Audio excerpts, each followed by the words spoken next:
Now playing, get ready for the family reunion from hell. From the producers of the horror classic Evil Dead comes a brand new nightmare and the scariest installment yet. After her husband's mysterious passing, a widow seeks comfort with her in-laws in their secluded cabin in the woods. But as they one by one turn into something much more sinister, she discovers that every family has its demons. Evil Dead Burn. Now playing only in theaters. Rated R. Under 17, not admitted without parent.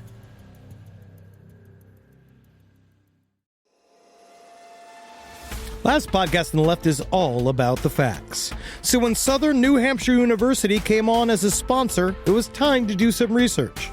Turns out they offer more than 200 online degree programs, and get this, criminal justice and psychology are some of the most popular. Classes have no set meeting times, and tuition rates are some of the lowest in the U.S. Want to learn even more about SNHU? Visit snhu.edu/last. There's no place to escape to. This is the last podcast. On the left. That's when the cannibalism started. What was that? Marcus, you told me to start as quick as possible, and I did, and then I'm in trouble. Welcome to the last podcast on the left, everyone. I am Ben Kissel, as always, looking at the beautiful Marcus Parks. Hello. We have Henry Zabrowski with us. Henry, you were recognized as, for being the star of Heroes Reborn. Yeah, Well, dude. buying what? Rubbers. I was buying condoms at the store, and a man turned to me. And he was like, "Oh shit, you quitting? Heroes Reborn." I was like, "Yeah, man, yeah. I'm glad you watched the show." And he's like, "Man, you fucking?" And I was like, "Yep, yes, Must yes, be. I am. Yes, must sir. be. Yes, sir. Absolutely. Yep. Ultra thin. Stu? Is that Stu? Buying condoms? You fucking?" I always keep the "you fucking." I was like, "Yep, yes." Wicked do. Oh, my goodness. Oh, you know it puts a skip on my step. But ding, ding, ding, ding, ding, ding, ding, and we danced in a circle, arm in arm, back and forth, and then he robbed me. Isn't that nice? The celebrity lifestyle you're living. You can't even buy condoms without being harassed in the line. Speaking of fucking, Yeah, all right. So today's subject matter, I don't know if this is really either way sex is involved. I guess it's disgusting. Leonard Lake and Charles Ng. That's it. NG, but pronounced ing. this is where the white parts of us really show. Yeah. We're not really sure how to pronounce some of these Asian names, but I know it's Charles Ng. I know that they don't have like a serial killer name, do they? No, neither one of them do. Which is very interesting because they're very particular. I think at one point they were called the Video Confession Killers because, as you're going to see, Leonard Lake and Charles Ng are that. Well, they're not the necessary sort of serial killer you're really used to. These guys documented everything. And they did it the old-fashioned way on VHS tape, okay? They didn't have their iPhone. They could just upload it to iMovie to make a good smut film. But we figured for the Christmas season, what better to bring in the holiday that makes all of us, particularly me, feel the darkest emotions that I'll feel all year. I hate the holiday. December is a shitty month. It's full of tension. Everybody just wants you to fucking buy. We've had 3 shooters this week, and you know what? I'm not feeling that particularly jolly. So I don't want any of you to feel that way either. All right, well, let's not mention the shooters anymore. It's an evergreen show. What are you talking about? The shooters are here to stay. Well, yeah, that's true. Actually, as a matter of fact, someone can listen to this 5 years from now and be like, there was 3 shooters this week. That's a good point, Henry. Let's start it off. These guys, Leonard Lake and Charles Ng, they were partners in crime in at least 11 and at the most 25 murders over the span of just over a year from 1982 to 1983 in the San Francisco area. Now, Lake and Ng killed men, women, children, even 2 entire families, but they were focused mainly on imprisoning, torturing, and killing young women in the pursuit of creating what Leonard Lake named his M-Lady. Yeah, the Operation Miranda, he liked to call it after his favorite book, The Collector by John Fowles. Oh, I believe it was called. I thought it was after my favorite Sex and the City character. She really butchered that name. That's the thing, is that some of those Mirandas were actually closer to a Charlotte. Yeah, that's but, true. They became Mirandas. this horrible story. This just like Marcus and I were both talking about it. Dog Meat and I both had to take several showers while researching this. This is highly despicable. They killed babies. Charles Ng drew cartoons depicting the things they did to babies, whether they were satire or not. I mean, they were satire. They were funny-looking cartoons. They were funny. They were funny drawn. Satire is, sort of defined by it not actually happening in real life. He drew. There was one where literally he drew himself with a chef hat on it, and he had a chef hat on in it, and he was stereotypically Asian, and he was chopping a baby, and he was literally going ding dong, killed a baby, oh, cooked a baby. And again, we will not say that's stereotypically Asian. No, that is stereotypically serial killer. No, I mean he drew himself in a fashion. I see. He was racist against himself. I'm not racist. Really, as we'll find with Charles Ng, one of the most stereotypically Asian people that has ever existed. And he's a difficult man. Yeah. But these guys were real Bo Jacksons of the killer world. Jack of all trades. These guys who I could really compare them to the most is the Toy Box Killer. This is the worst, most disturbing episode. As far as things that we have, journals, videos from these guys, this is the most disturbing thing that we're going to cover since the Toy Box Killer. And guess what? We're going to cover it a lot. And we're going to start right up top with Leonard Lake, a bit of a video blogger. Yes. Loved to record his own conversations. Loved the sound of his own voice. Sort of a Nixon meets the wedding tape killer. Yes. But this guy, he started everything off with what was eventually called the philosophy tape. And in this, he set out exactly how he was going to pull off Operation Miranda. Let's listen to this fucking piece of shit. I believe that if I can construct a holding cell, I can create a facility that is so stark and so empty that fairly quickly, by a combination of painful punishments when I'm displeased, I can quickly condition a young woman to cooperate with me fully. It may not work. However, I want to try.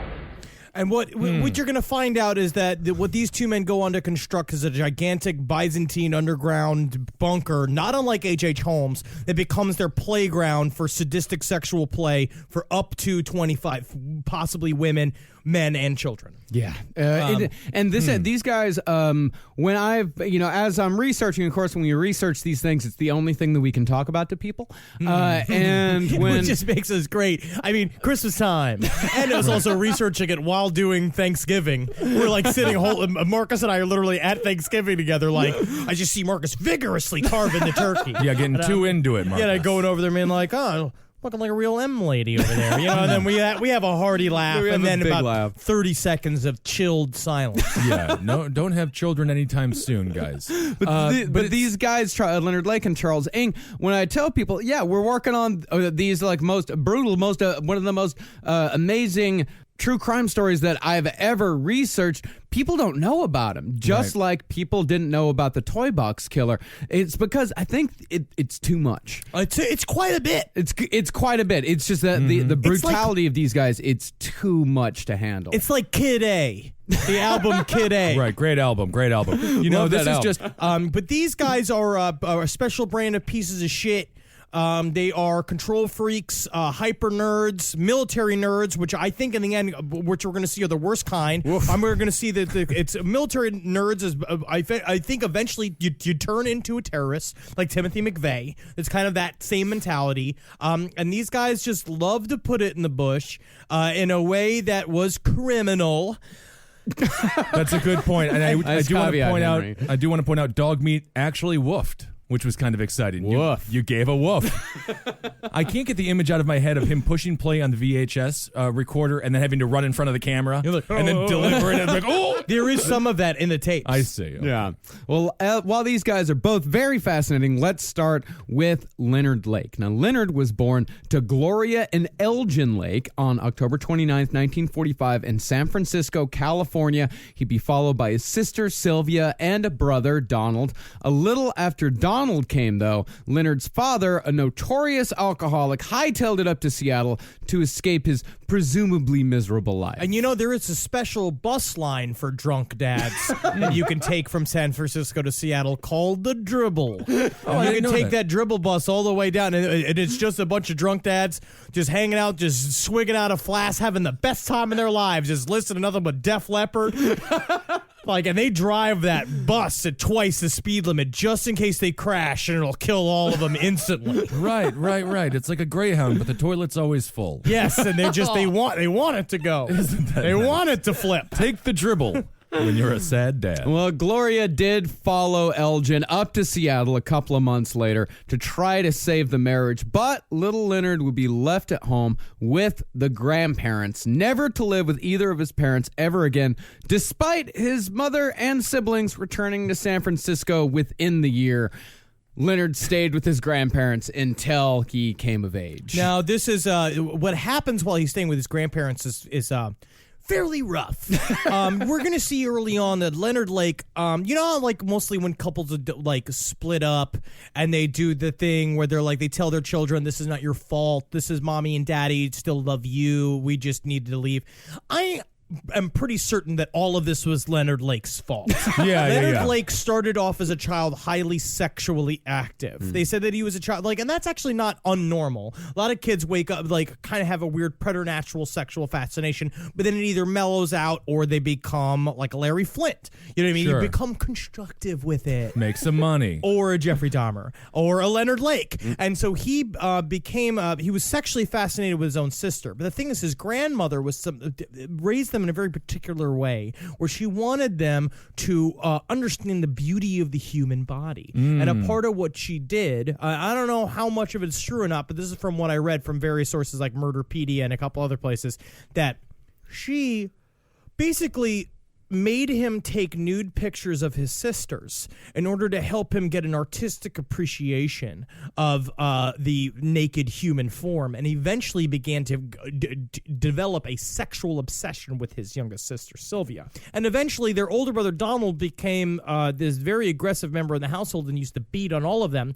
And what Leonard used to do was say to his sister, I'll protect you from Donald if you start to do this thing to me I like to call a blowjob. All right. So he did that with his sister a lot, so that's entertaining, huh? Interesting tale, Henry. Interesting tale indeed. Leonard also had a problem with animals. His cousin, Chester Richardson, used to visit Lake when they were about 8 or 9 years old. Chester said that Lester had a thing for mice. He had pet mice, started off with just a few, but as Chester told it, they reproduced in the thousands. But Chester's testimony might be a little suspect. He seemed to be a bit of an exaggerator. This is what he had to say about Leonard's mice. He had a little city for him. It's a regular little mouse world. There were tunnels and castles and mazes and even a little train for them to ride on. That is kind of cute, a mouse conductor. That is kind of adorable. But that doesn't seem to be too malicious at this point. This is kind of a creative thing for a kid to do.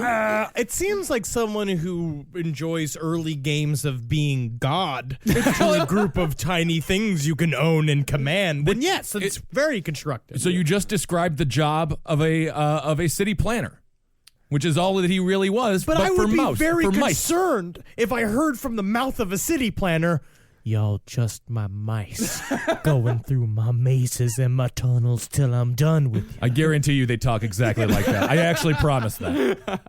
Well, I mean, as far as him having a little mouse world, that's not so bad. No. But when it came time to get rid of him, Chester said that Leonard sold some, gave away a few others. Businessman, charity work. For the most part, killed them and dissolved their bodies in acid using his beginner chemistry set.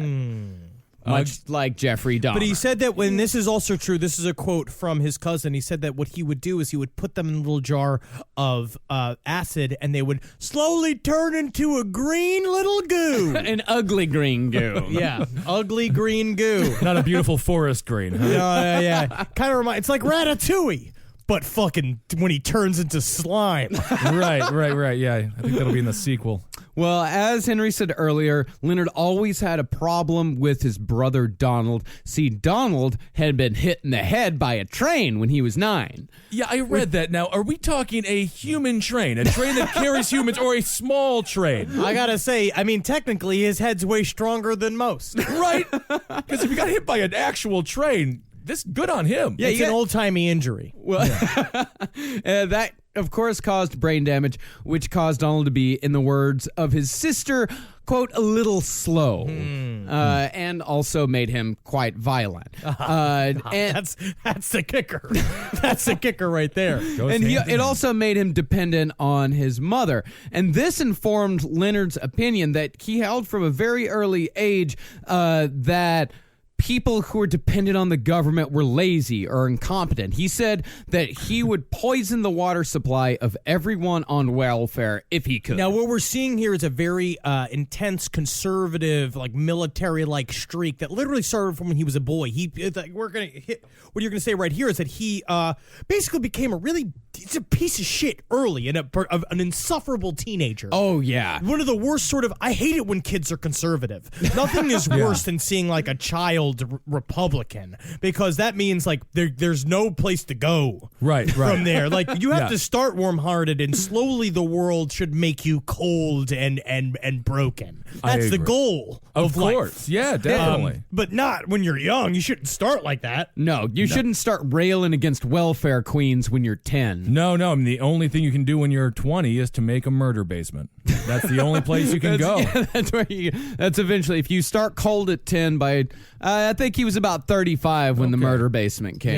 Yeah. So start high and then slowly go back down. But yeah, Leonard did grow up to be an insufferable teenager, not just because of the conservative views, but he was also one of those kids that said like, oh, I worship ancient Norse gods. And then he said like, well, actually, I'm a Buddhist. And then finally he settled on atheism, saying that he didn't place any faith in, quote, holy Joes. Yeah. But that's sort of normal. I went through a little, I went through the Wicca phase, and then I went through my wearing the Texas Chainsaw Massacre shirt for 2 years phase, and then, I'm back at both of them. Yeah. So it's weird, but now I choose it, and in a fun way. Yeah, but it is, what you really get with Leonard Lake is that when I read about Leonard Lake, I really can't help but think about the internet. Because his entire persona is kind of that, what has now become the cliche neckbeard persona. Yes, he's a neckbeard. Yeah, that's exactly the way to put it. He gives us 1 star on iTunes. Yeah. This guy. It's this guy's, and like people like my mom who are like, it's the part of humor that I don't like, 1 star. That's right. Do you think the internet would have saved him? I have actually been thinking about that quite a bit. Is if he would have had something on the internet's other guys to say like, yeah, of course, women are all bitches. They're there for you. They're there to be your slave.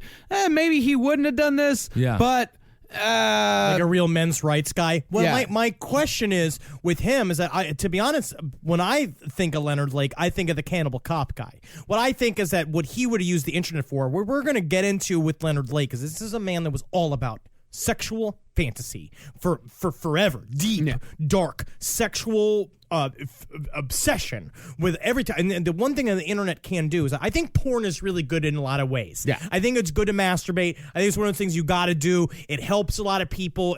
I think it saves a lot of people from rape. I think it quells a lot of rape fantasies if you could jerk it out and get it out of your system. This is the type of guy that I think that sort of sexual obsession and the way you can go down a deep, dark sex hole on the internet would have made him even worse. That's a great documentary. I think it's called Thought Crimes on Valet, Officer Valet, all about the Cannibal Cop. It's really good. The other side of the internet argument is that it normalizes such fantasies Yes. as well. So he could also get sort of caught up 5-10 years later. He has it so ingrained in his mind that this is just common thought that he goes and acts it out without knowing the ramifications of his actions. It could be, but it also could be that, he has this fantasy about a Miranda woman, this sort of like trapped slave, and then he goes on kink.com and sees that exact same thing, jerks it out, and he's fine. Subscribes to a webcam service doing that kind of thing and get a private message, do all that shit. Goes to the UK and pays $500 and has the experience actually acted out for him, which is something that they do at the kink.com facilities. There's a great documentary on it. I forget the name. It's just called Kink. It's great. Okay. All It's the on while Netflix. he's the manager at Best Buy. Boom, boom. Yes, exactly. Lake, as a teenager, speaking of fantasy, he was also obsessed, and this was a lifelong obsession, with a novel called The Collector. Now, the story of The Collector goes that a lonely butterfly collector becomes fixated on a young woman named Miranda. He kidnaps her and forces her to stay in a prison of his own making. Here's an excerpt from The Collector. It was like not having a net and catching a specimen you wanted in your first and second fingers. I was always very clever at that. Coming up slowly behind and you had it, but you had to nip the thorax, and it would be quivering there. It wasn't easy like it was with the killing bottle, and it was twice as difficult with her, because I didn't want to kill her. That was the last thing I wanted. But this is a very common, almost a fairy tale type trope. Rapunzel, stuck away in the castle, or even Shrek is about something similar. Well, that's about rescue. That's about rescuing.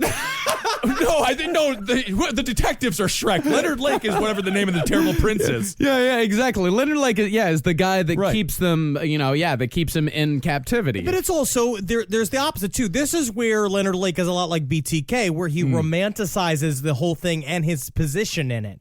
It's a part of that is viewing yourself as a sympathetic evil king, where you're like, you want to keep somebody and use them exactly how you want them to. And to him, when you'll see later on, when we go through the rules, once Operation Miranda is in full force, he begins to believe, but eventually they'll love being my captive. Yeah, exactly. And Sort of the Stockholm Syndrome thing. Yeah. I rip around in the bed. You might actually not be surprised by this, but I'm a restless sleeper. I roll back and forth like an alligator with a wounded deer. But something's changed in my house, and it's thanks to Boll and Branch. People keep their bedding way longer than they should. It's because people are afraid of change. Not me. I burn my sheets once a week, but I don't need to, because Boll and Branch's signature organic cotton sheets, pillows, blankets, and comforters are all designed to be breathable, incredibly soft. They get better over time.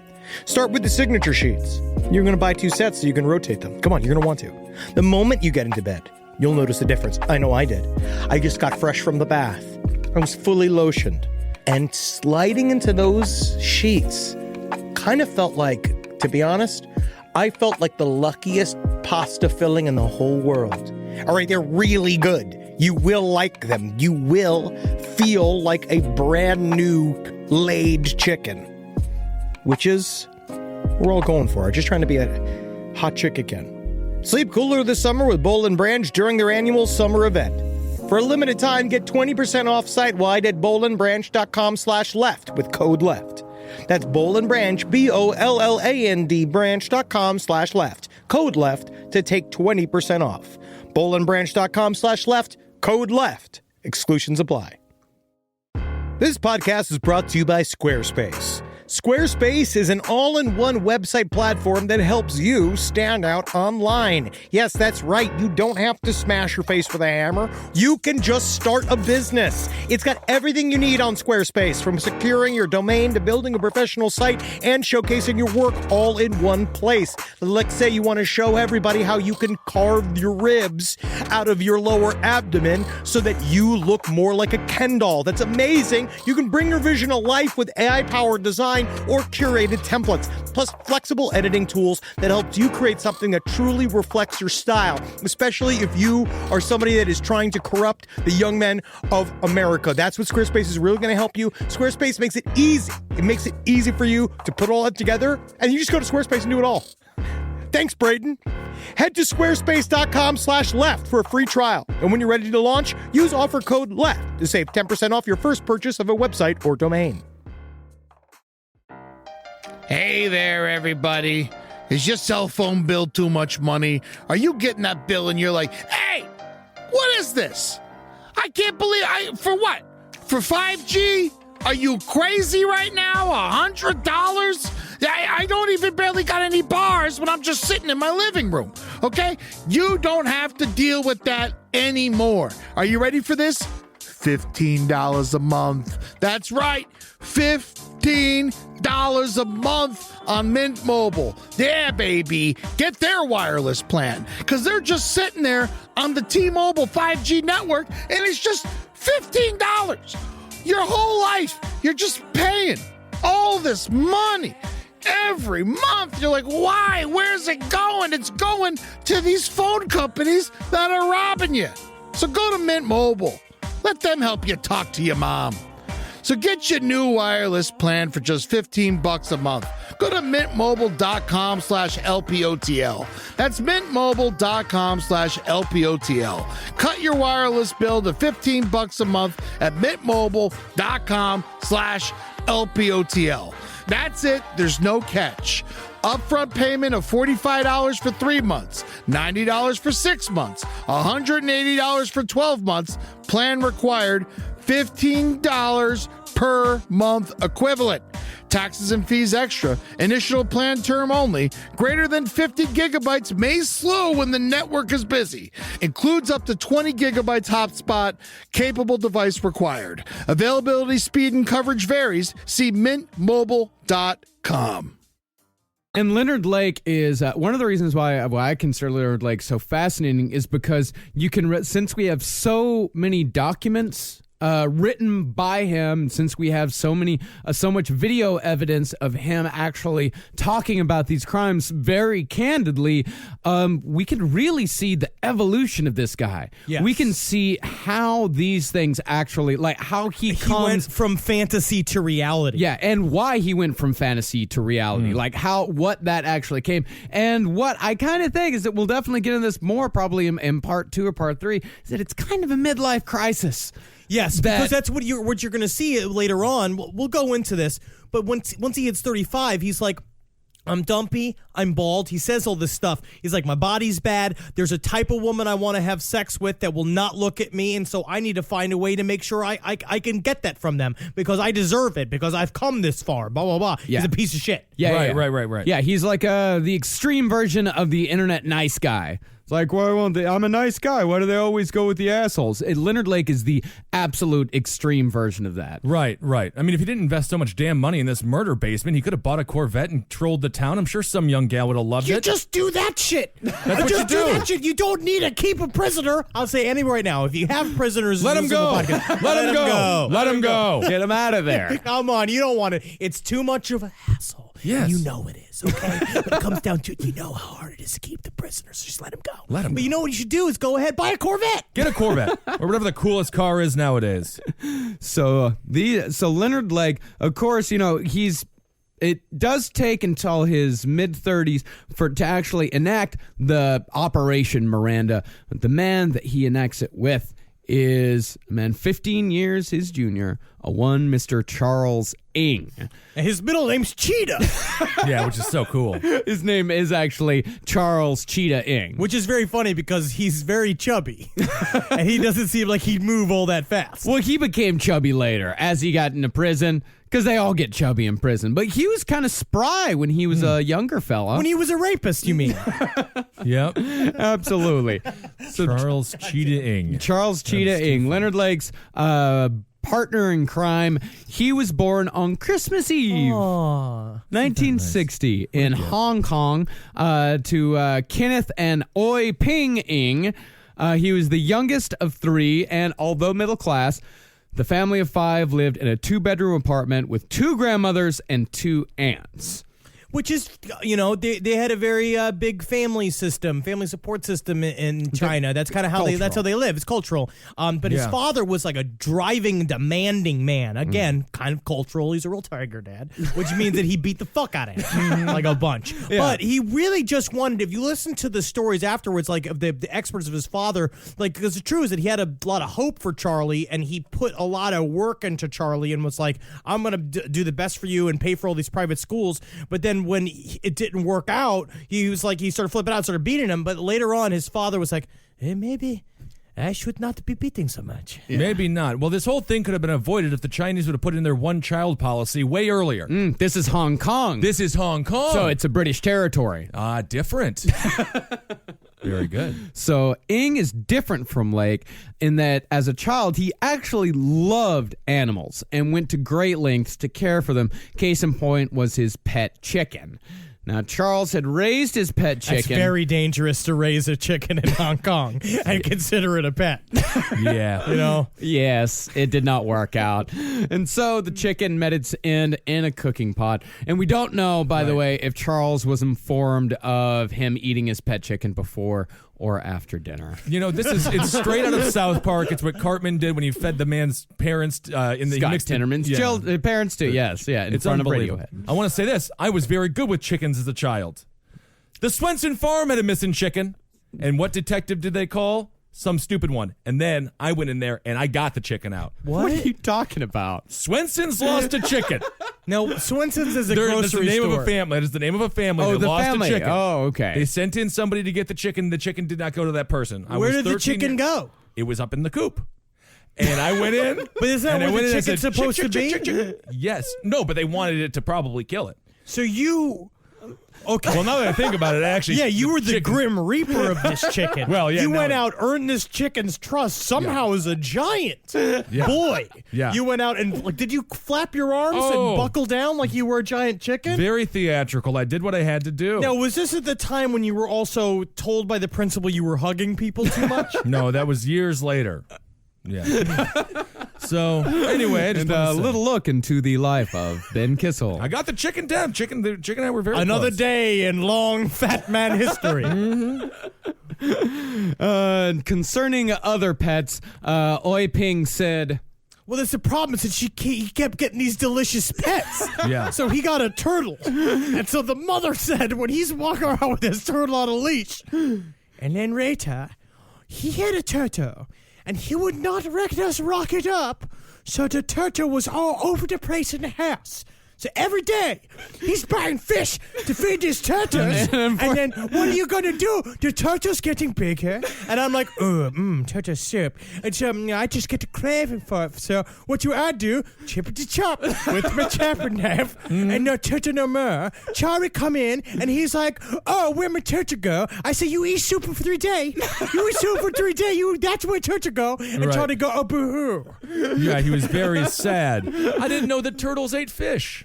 yeah. Who knew, Of huh? course, yeah. And then, of course, there was the dog, to which Oi Ping said, They're very smeary. It's very smeary. So we wanted to bring it to the pond with the turtle to far away to Chari, and I'd have the Chari reach the turtle out to the pond. And then there was a dog. I'm afraid of dog. So he will reach it where there are some other dog, so the dog can have some companion. And the whole time I'm like, Chari, why you boohoo?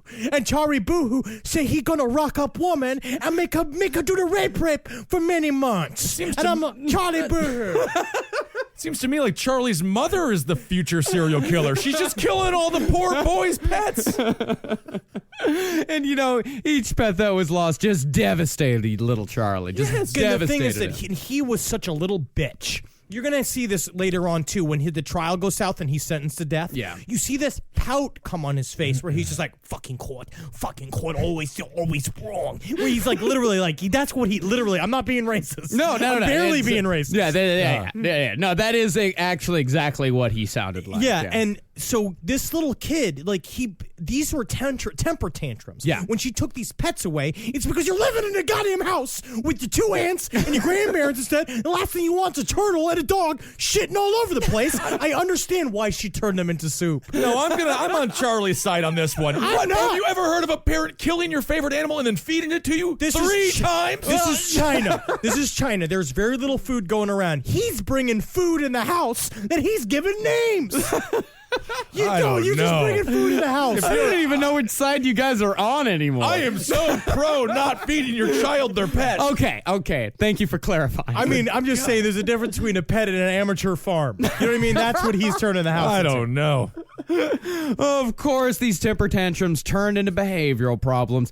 Charles started getting into trouble again and again, particularly liked hurling Molotov cocktails off of roofs, loved bullying little British children, Hong Kong being a British territory. But what he was into most of all was theft. He would steal anything, and his thieving ways would land him in jail again and again throughout the years, and eventually this would result in both his and Leonard Lake's downfall way down the line. And he was real sneaky. Yeah. Yeah. You know? He was super sneaky. Not He that always sneaky. was- He seemed to get caught all the time. No, he was a bad thief. Right. You know, it's very interesting with people that are like, they become career thieves. And the reason why they become known as career thieves is because they keep getting caught. Right. Yeah, career thieves never get caught. The best ones you never hear about. Yeah. Which is interesting. How many career thieves are out there? If you're a career thief, listen, all right, I'm going to do total impunity. All right, we won't ask your name. Yeah. Use a burner email. Please email us if you steal for a living. I want to hear how you do it. Henry, just do me a favor. Check your pockets. Is your wallet still there? Benjamin! Yes. Another day in long fat man history. So Ing, as a kid, bounced from private school to private school because of, the thievery and the arson and the like. That eventually landed him in San Francisco in 1979. And by October of that year, Charles had faked his birth certificate and joined the U.S. Marines. And that is the thing that would bring him and Leonard Lake together was Semper Fi, that a whole idea of Marines bonding together, because Leonard Lake also joined the Marines. Because from a young age, Charles Ing was convinced that the army was going to be like the perfect fit for him because he had violent tendencies. He loved guns. He was obsessed with everything about like the uniform. He thought it was going to give him some legitimacy. And little did he know he had a brother in Leonard Lake, technically a father figure in Leonard Lake. Yeah, he really did. And Leonard Lake, he joined the Marines at a pretty bad time, January 1964. Oh, yeah. Yeah, it was just a few months before Gulf of Tonkin and just a few months before the United States would go full on into the Vietnam War. Right. So military life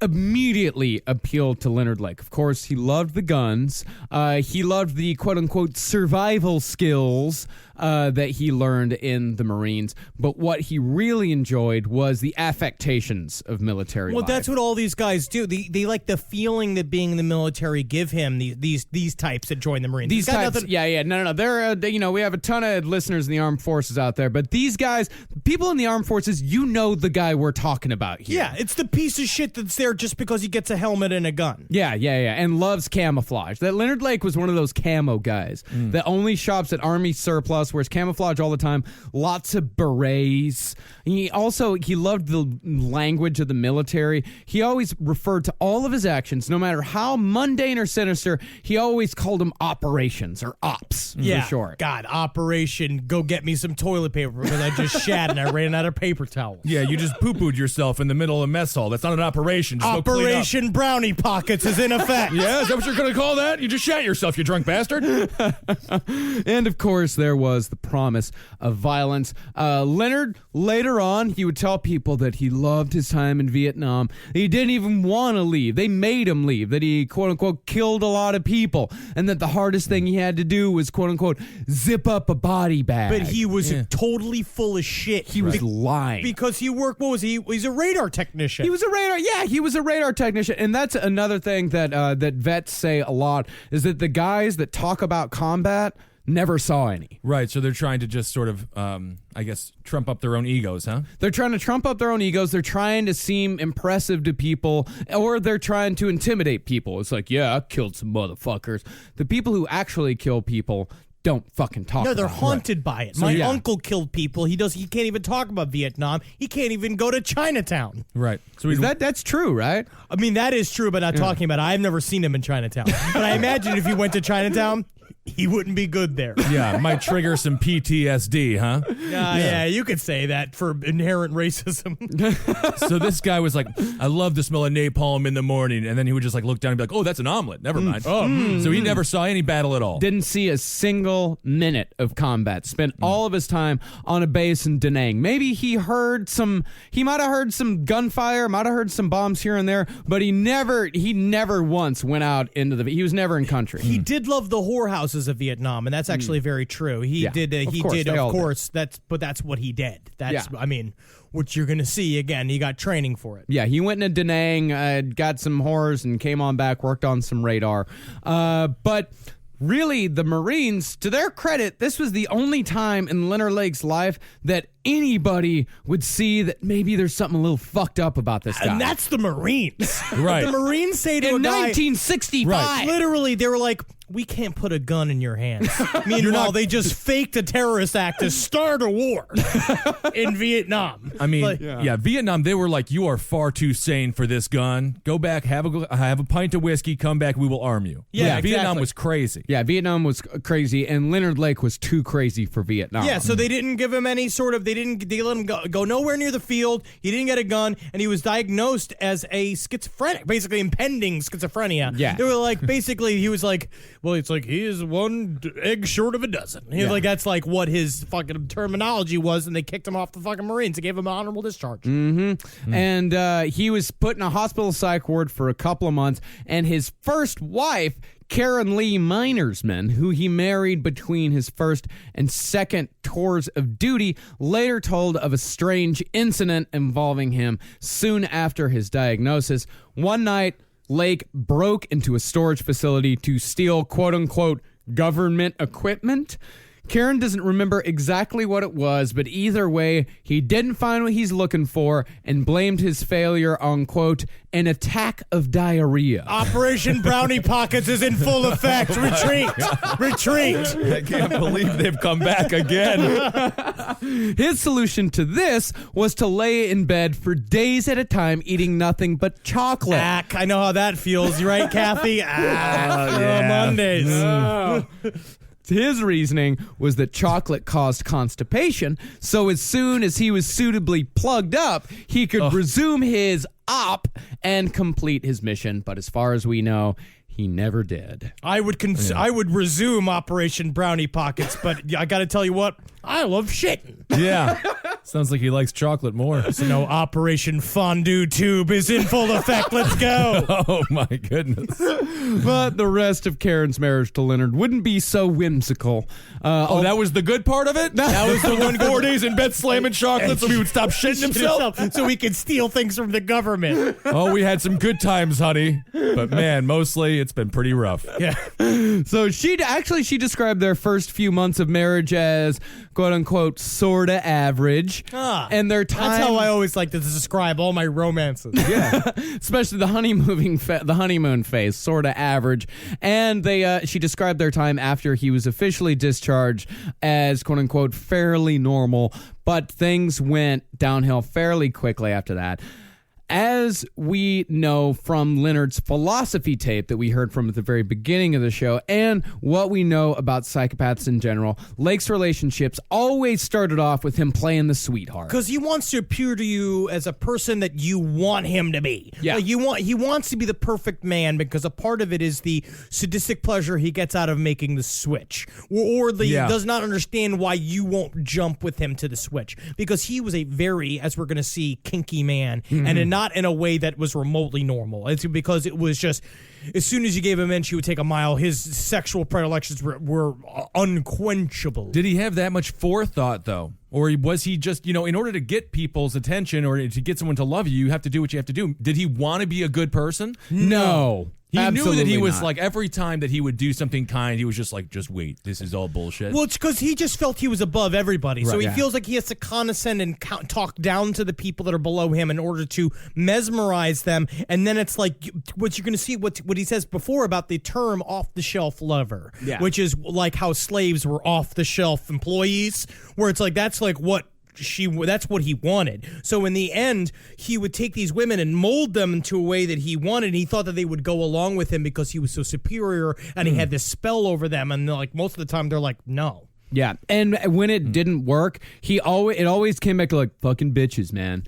It's like when women wouldn't acquiesce to his will, it was never his fault. It was never what he was doing. It was always, everything was always done to him. Yes. Right. And then, but he did have some hold with his first wife. He pressured her into becoming a prostitute for him, where that was his idea, was to push it, being like, he started taking nude pictures of her and started going out and basically selling her body a little bit for her to make some cash. And that's how he did it. And he got sexual pleasure out of her being shared by many men. And people always talked about Leonard Lake as being an extremely charming man, or at least the women who fell into his trap thought he was either described as extremely charming or an absolute piece of shit.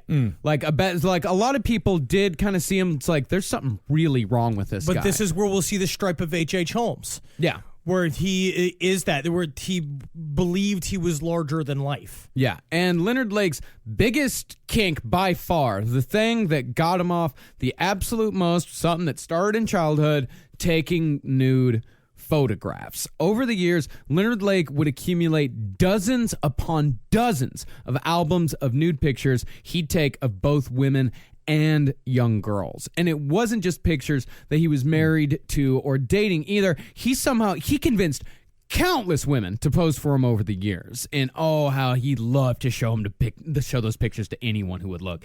Anybody who entered into Leonard Lake's home would be forced to look at his collection of nude photographs. Well, once you got to know him a little bit and you were like a dude or something, you'd start looking at the pictures. And if you were dating him, he'd show you the pictures because there was something about him that he thought that it would sexually excite these women. And it didn't.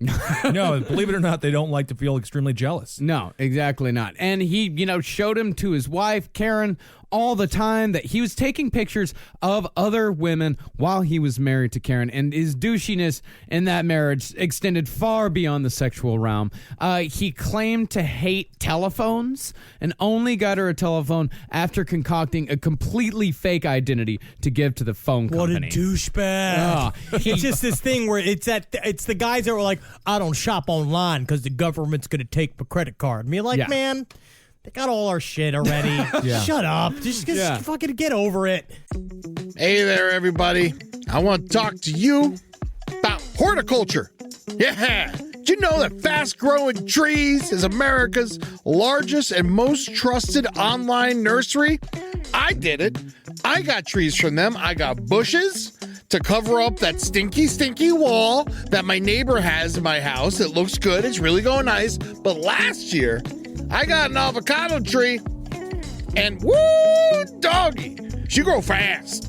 She grow real fast. It's budding already. It's been a year. Usually it takes a little bit longer than that. You know what? I don't even know if that's true or not. But it is budding, and it is growing. And you know what I did was I rent. I don't own my home, so I put it in a pot so I could take it with me, and it could be with me for the rest of my life. And now I got avocados forever. And just like Forrest Gump says, that's one less thing. All right, so go on to Fast Growing Trees and get yourself a tree that you want to see get tall super quick. Right now, they have great details on spring planting essentials, up to half off on select plants.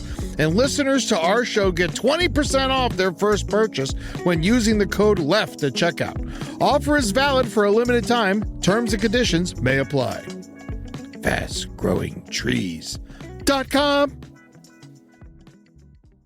Summer schedules can get busy fast with camps, vacations, sports, family time. And, every single time Carmi eats a block of dark chocolate, we got to take her to the emergency room. You know how much time that takes. All right, IXL makes it easy to keep learning part of the routine in just a few minutes a day.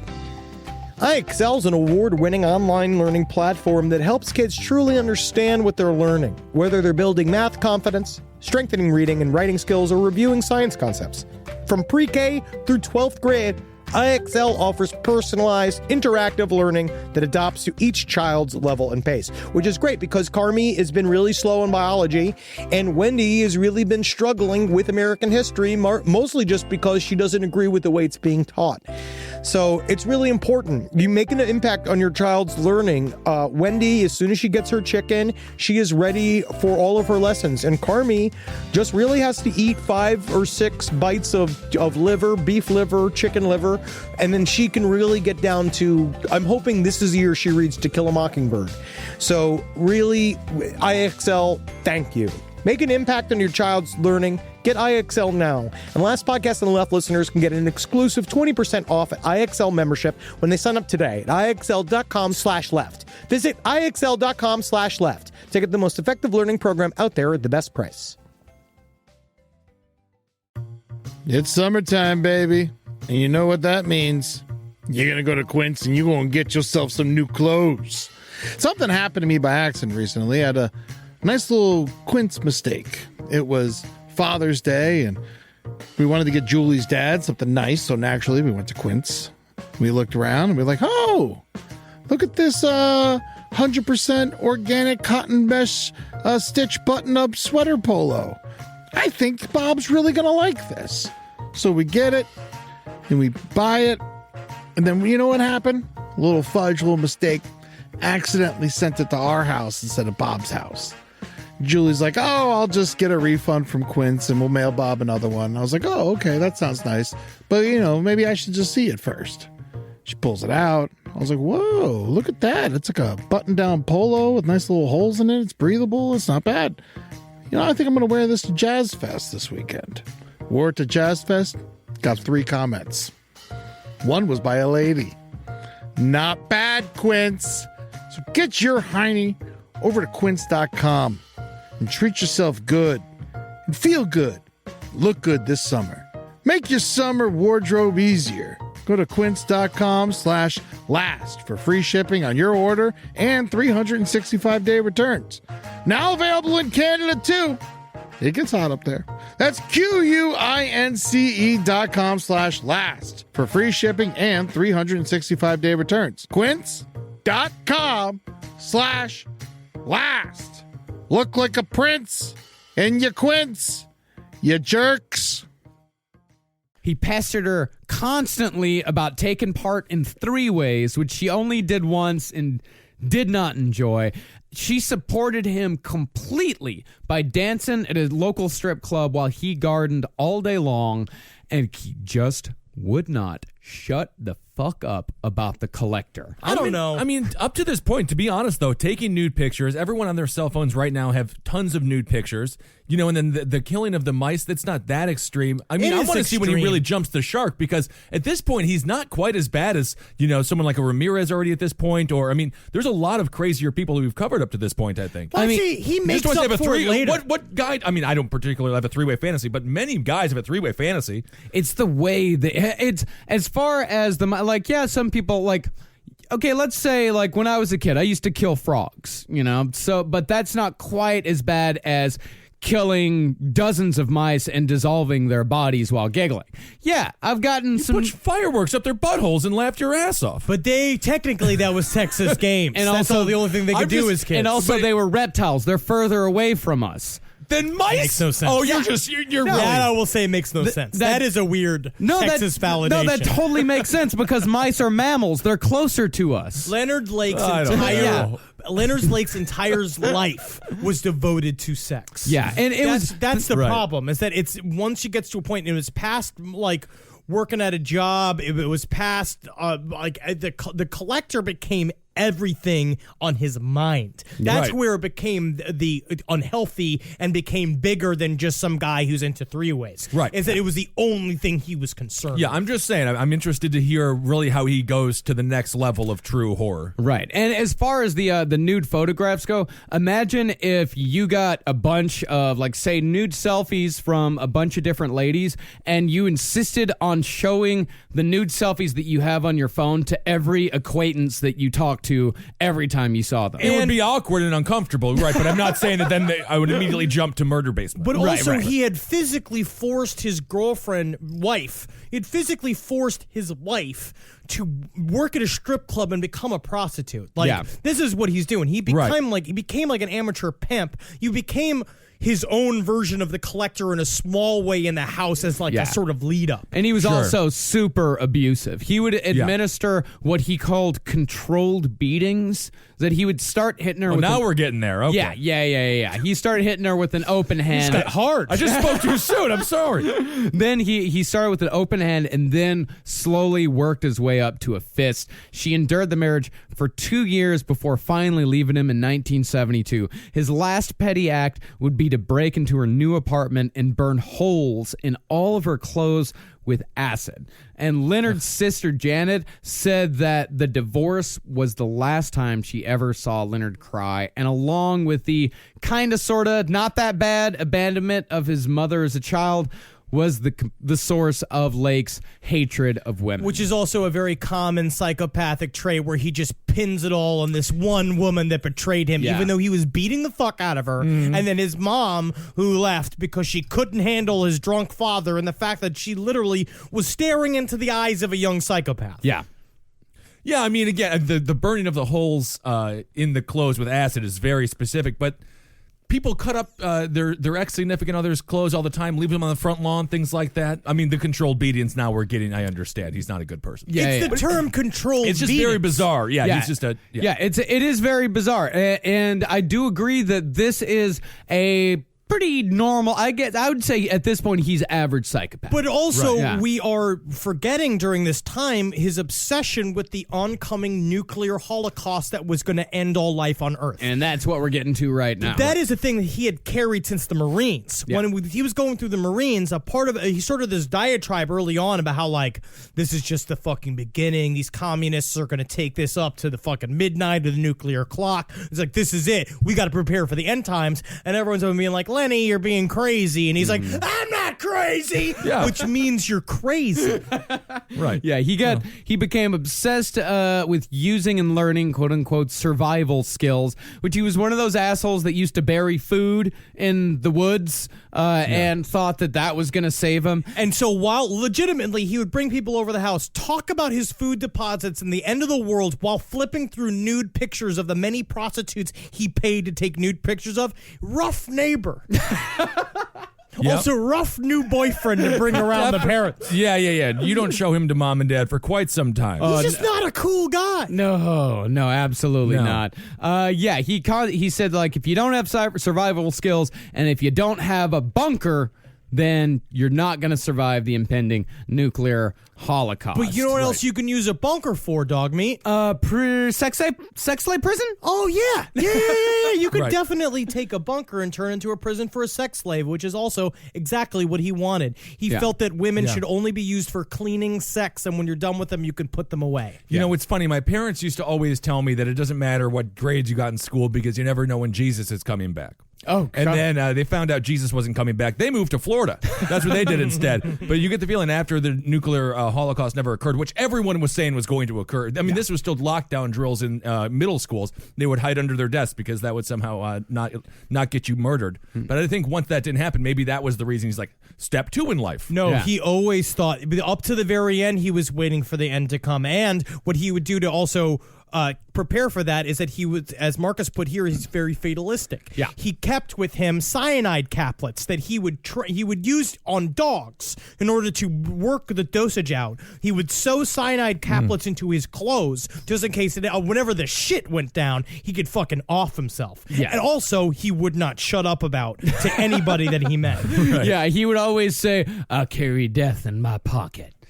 And he also talked about how he had hollowed out one of his teeth and kept a little bit of cyanide in one of his teeth. So in case he had his clothes taken away from him, he could quickly just open up his tooth with his tongue and swallow the cyanide and die instantly. Like an asshole. Yeah, like he's working some sort of CIA mission. What a pain in the ass. This is just oh, God, I could just see this guy at an office. Like the guy who fills the copiers and shit. And just like always come by your desk and hounding you. And then every single time like any girl comes to talk to you and leaves, he's just like, that Wendy's a real piece of ass. You know what I mean? Like, you're like, shut up, fucking Lenny. Get away from me. Now, while it would be years before Lake would find a suitable spot to carry out Operation Miranda, he would try for the first time on a 5,000-acre homestead called The Ranch, split into 260 separate plots of land, a small community had sprung up composed of former San Franciscans looking to escape the failure of the Haight-Ashbury hippie life. Which is the very end of the hangover from the end of the hippie movement. Yeah. These were people that were trying to truly live off the grid. And again, we're going to see how these sort of altruistic communities are immediately taken advantage of by a psychopath. Yeah, they're trying to live off the grid in the most innocent way possible. They're trying to live without power lines, without telephones. Nothing innocent about it. There really isn't. This is how Warren Jeffs controlled everybody in Utah. This is how cults start. This is how molestation goes unchecked. These people were all a bunch of deviants. But the problem is that that's where it goes always. But at the very beginning, at least, the first 15 minutes of the idea. I'll give you 15. It starts at it being like, we can grow corn and use the corn both as food and as pretty bits of corn that you can hang up on strings for corn decorations. Yeah, the first generation is always people with names like, and these people all did live at the ranch. People with names like Zephyr, Beaver, Otter, and Morning Glory. And Morning Glory can make some of the best tree branch sandals you've ever seen. Yes, they are highly uncomfortable, and yes, they only last for 3 wears, but they are definitely, at one point, tree branch sandals. Oh, isn't that nice? And actually, Otter and Morning Glory, they were said to be the high priest and priestess in the ranch's quote-unquote black magic cult and owned quite the large snake. But you know, it's just 2 people in black robes just waving at people driving by, being like, welcome to the neighborhood. You guys want a goblet of blood? It's not blood, it's grape juice. We're just having fun over here. Come over and join the cult, all right, guys? Enjoy yourself. We got all the corn you could possibly stomach. Yeah, that's the thing. You go out, you plant corn, and then you're like, what do you have to do? You just have to wait for it to grow. You got to fill the time with something. Yeah, fucking balling. Balling out in a dust cloud. Playing with a large snake. But there was one unsuspecting, far too trusting hippie with way too much faith in the goodness of people that Leonard Lake scammed. Her name was Venus. Now, if you name your kid Venus. Well, no, Venus was the name she gave to herself. If you give yourself the name Venus. Much, much worse. You're basically, I'm not saying you're asking for it, but you're definitely going to be taken advantage of. You're definitely going to be taken advantage of. So yeah. I have a new nickname idea. Just think, but I can't give it to myself. You have to give it to me. Men are from Mars. Women are from... Just go to grad school. Cheryl, I'm calling you Cheryl. But women Cheryl are... I am goes- a woman. Where am I from? Venus. That's my name. He called me Venus. Go to grad school, Cheryl. Okay. I know I'm your father and you don't respect me, and I'm trying not to control you. I would have heard you, but you didn't call me. You didn't call my name. I don't know who Cheryl is. So. I'm just desperate for you to not be murdered in a sex dungeon. Well, Venus wouldn't be murdered in a sex dungeon. Oh, that's good. I mean, but Leonard Lake, she would get into a relationship with him, which was no picnic either. For months, he would just constantly pressure her to take nude photographs, would go on and on about his survival skills, started just casually talking about killing his younger brother.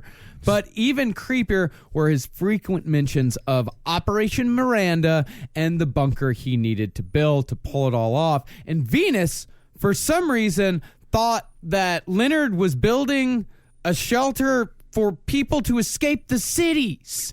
Like, that's what she thought Operation Miranda was. Well, it's because the way he talked about it, the vague way he'd be like, it's a place to escape to. It's a place where only pleasure is known. She says, like, it's going to be the new Valhalla. That sounds amazing. But he's just like, there's going to be ropes there and a lot of pussy damage. And he's just like, well... I'll just hear the first bit. Exactly. What, she thought he was like a reverse Harriet Tubman making a bizarre underground railroad, but like out of the cities into some rural ass place. The problem with that railroad is just went straight to Ball City. Yeah. He wasn't tunneling or anything, though, was he? He was. Yeah. He will he eventually. was tunneling. Yeah, Okay. he absolutely was. Now, what he would do, much to the chagrin of all of the hippies around, is he rented a backhoe and brought it out to the ranch. This Started digging big old holes. huge, just gouging out the sides of these beautiful slopes. But the hippies, of course, didn't do anything about it. It was because free they were living out hippies. there. Yeah, it was free living. You can't tell him he can't get a backhoe and ruin the nature, because technically that's his freedom. Yeah, technically. But actually the rest of the community, they admitted that the more he talked about Operation Miranda and the more he started actually digging out a hole to build it, the more he, quote unquote, freaked us out. Yeah. Yes, and Venus's breaking point came when Leonard pushed her off a ladder, and so she sold Leonard the property and lit out. Because it wasn't his house. No. He came into the community, was kind of bumming around, had seduced Venus, and Venus invited him into her house. And Yeah. then she sold it to him. And in a weird sort of hippie way, like just being like, all right, well, you're just going to do your own thing. And so she sold the house to him. Meanwhile, he's also romancing a 16-year-old Yeah. that became obsessed with him. Like this 16-year-old that he's showing pictures, all these nude pictures of women he used to be with. And this is the common example of like, if you're underage and a 30-year-old is flirting with you and you think he's cool, any 30-year-old who's flirting with a 16-year-old is a monster. That's right. So at this point, he's in the psychopathy of Macaulay Culkin from the movie The Good Son. That's where he's at. He's pushing people off of ladders. Ah, yeah. He's going a little bit crazy. Everyone's concerned about his presence. He's Ed Gein killing his brother crazy right now. Because at this time, he's also bragging about the fact that he had killed his own brother. Well, he hadn't killed his brother at this point. But he's talking about it. Yeah, he's talking about it. He's talking about killing his own brother very flippantly. Like it's one of the, it's like, and he talks about everything very casually, except when he starts talking about the cyanide well, he talks about everything very casually until it gets to the underground bunker. Then he gets very serious. But everything else is like, I got cyanide capsules on me at all times. Always ready. Just to be super impressive. Yeah, to be like super cool. And also he would invite his super fat friend Charles Gunner over that he would then mercilessly make fun of in front of the people that he was introducing him to. Yeah, Charles Gunner, 5'8", 400 pounds. Oh my God. Yeah, Leonard just called him Fat Charles. That makes sense, though. It does make a lot of sense. But every time Fat Charles visited, Leonard would make him go on these really long hikes up the steepest slopes that he could find, deliberately going a lot faster than Gunner could handle. It's no different than the trainers on Biggest Loser. Yeah, that's what I'm thinking. Kind of a Jillian Michaels type over here. Yeah, and although it seemed like Lake kept Gunner around just to torture him, we'll find out in the next episode the practical purpose that Leonard Lake found for Fat Charles, but you'll just have to wait to hear about Operation Fish. Oh my God, I can't wait for Operation Fish. This is exciting. What was it, Operation Dookie Pants? Yeah, Brownie Pockets. Brownie Pockets? My goodness, so many operations. Now, the ranch's overall reaction to Leonard's personality was mixed, to say the least.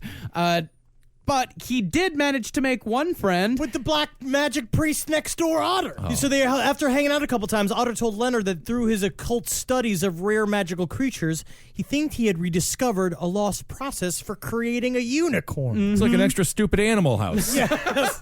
Isn't that fun? Everybody's doing dumb shit on this ranch. Oh, I see. And then Gunner's the Belushi.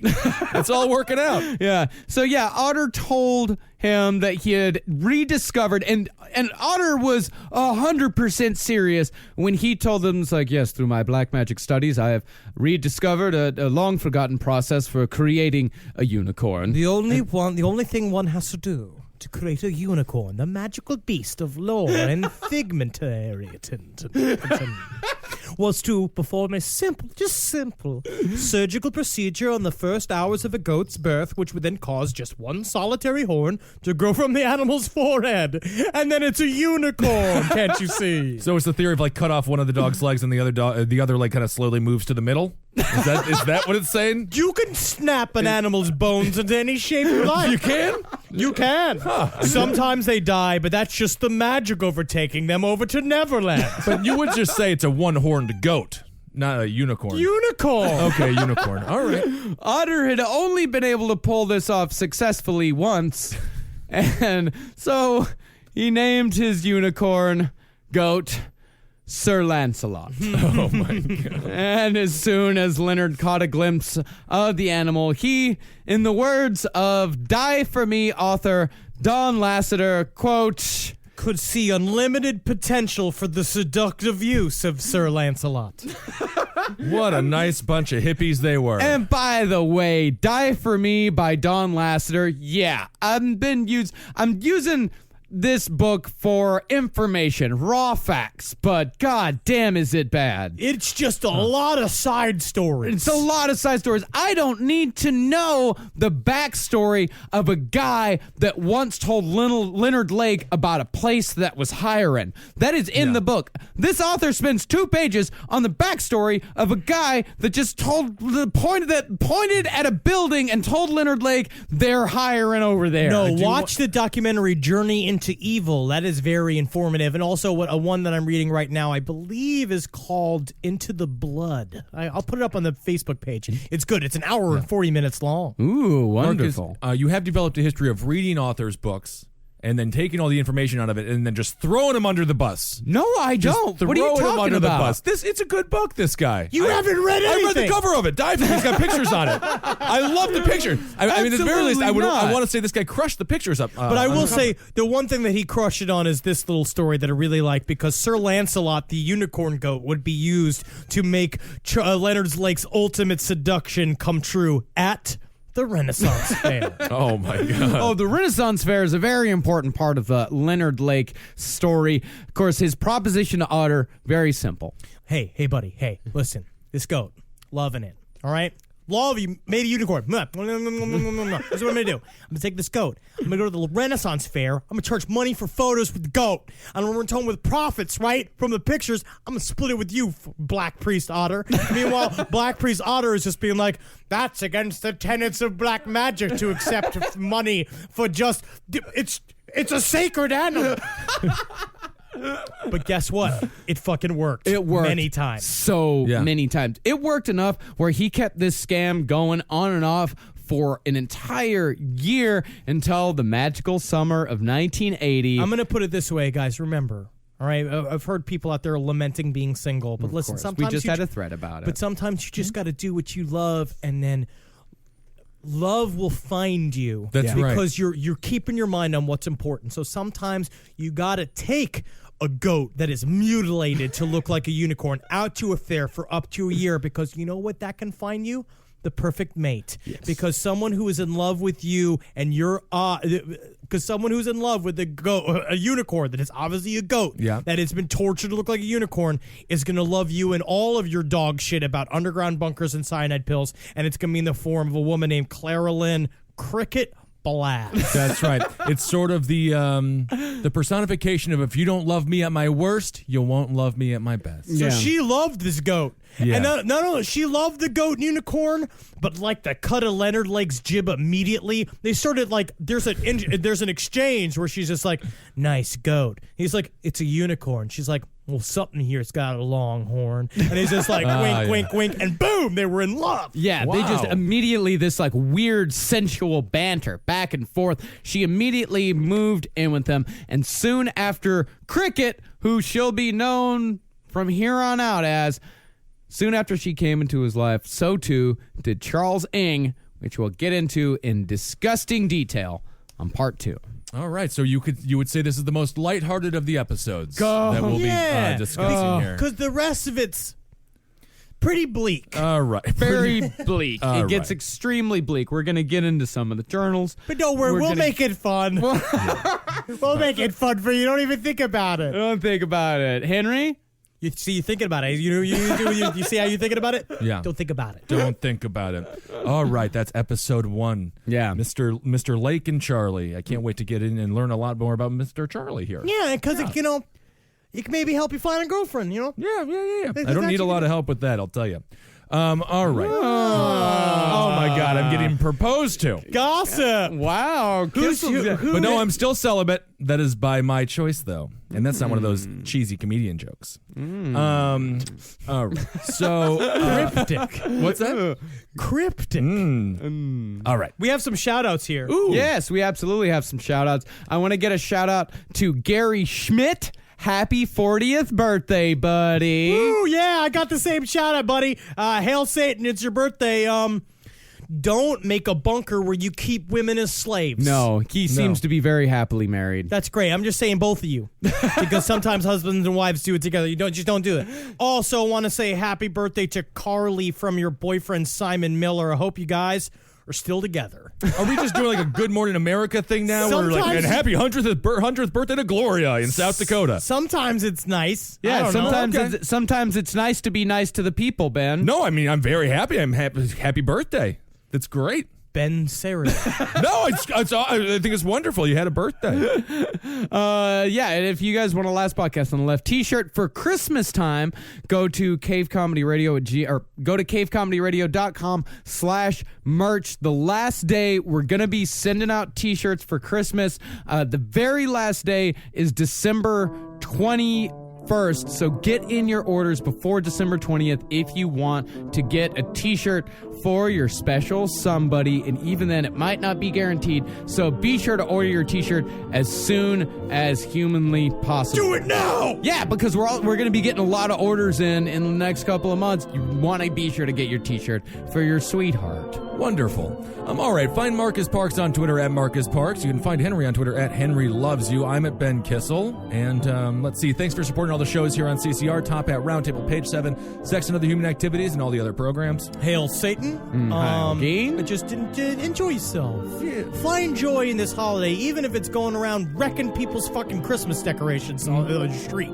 If you find joy in ruining Christmas. Don't do that. Don't do that. And if you would like a more positive view on Christmas, please listen to this week's episode of Sex and Other Human Activities. Chaos Rain. Very nice. And when you see a goat, it's just a two-horned unicorn. Oh, hail yourselves. Hail me. Hail me.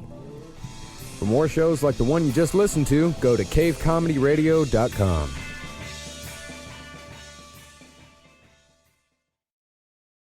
You wouldn't take financial advice from a 72 hours in a single day alpha influencer, would you? Same goes if you're in a car accident or any accident. Who you choose matters. That's why Morgan & Morgan exists. They're the largest injury law firm in America, and they've built a reputation by actually winning cases, not just talking about it. Over 1,000 lawyers across all 50 states and $30 billion recovered. Injured? Go to forthepeople.com/podcast. That's forthepeople.com/podcast. Traditional home security only alerts you after a break-in, and that's too late. Simply Safe is changing that. Stop. This is Simply Safe. Police are on the way.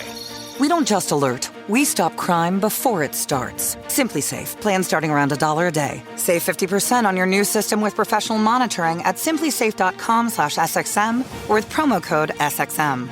Outdoor deterrence requires a Simply Safe Active Guard outdoor protection plan starting at $49.99 a month. Visit simplysafe.com/licenses for alarm license information. Tennessee 2012.